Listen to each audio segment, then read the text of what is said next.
داهێنانێک کە لەلایەن زانایەکی موسڵمانەوە داهێنرا، داهێنانێک کە بووە هۆی ئەوەی بە تەمەنەکان سوودی لێوەربگرن کە ئەس بە گرنگیەکەی کرا لە هەموو جیهاندا بڵاو بوویەوە.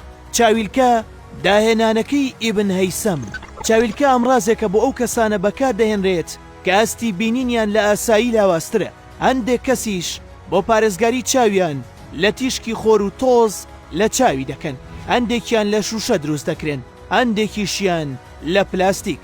یەکەمین کەس کە چاویلکەی داهێناوە زانای موسڵمان ئیبن هەیسەم بووە.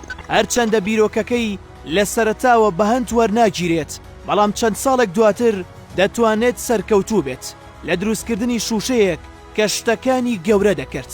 ئەم داهێنانەشی لە یەکێک لە پەرتووکەکانیدا باس کردووە، دواتریش پەرتووکەکەی وەرگێڕدراوەتە سەر زمانی لاتینی. ئەم داهێنانەی بۆ هۆی ئەوەی ئیتاڵیەکان بە تایبەتی ڕابانەکان لە سەدەی 13دا سوودێکی باشی لێوەربگرن و دەتوانن کە بەردێکی کریستاڵی و کوارتز دروست بکەن، کاتێک دەیان خستە سەر هەر وشەیەک یان نووسینێک گەورەی دەکرد. ئەوەش یارمەتیدەرێکی زۆر باش بوو بۆ ڕابانەکانی پەرستگا، بە تایبەتی ئەوانەی کە تەمەنیان هەبووە و ئاستی بینینیان لاواز بوو. بۆ ماوەیەکی زۆر ئەم جۆرە بەردە بەکارهێنرا، هێشتا وەک چاویلکەی ئاسایی نەبوو، بەڵام کاری خۆی دەکرد. دواتر و دوای هەستکردن بە گرنگیەکەی داهێنانێکی نوێ لەو بوارەدا لە کارگەی شوشە لە مۆرانۆ لە سەدەی 13 هەم دێتەکایەوە. بەو شێوەیەش لە سەرچاوە مێژوویەکاندا بازلەوە کراوە کە مۆرانۆ بە ناوەندی داهێنانی چاویلکە داهێنرێت.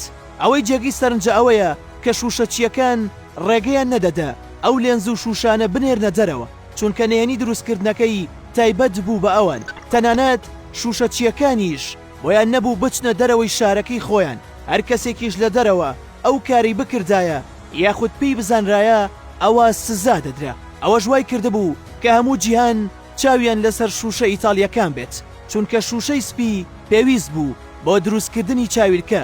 دواتر بەپێی تێپەڕبوونی کات چەندین گۆڕانکاری بەسەردادێت، لە دواتریش چەندین کارگەی تایبەت و بڕاندی تایبەت لە بوارەکەدا سەریان هەڵدا. لە ئێستادا چاویلکە یەکێکە لەو داهێنانانەی مرۆڤ کە ڕۆژانە لە چاوی کەسە نزیکەکانماندا دەیبینین. ئەرەمەش بووەتەوە کاریەوەی کە بیر لەوە نەکەینەوە کە ئایا کێ ئەو چاویلکەی داهێناوە کە ئێستا وەک کەرەستەیەکی ڕۆژانە بەکاری دەهێنین.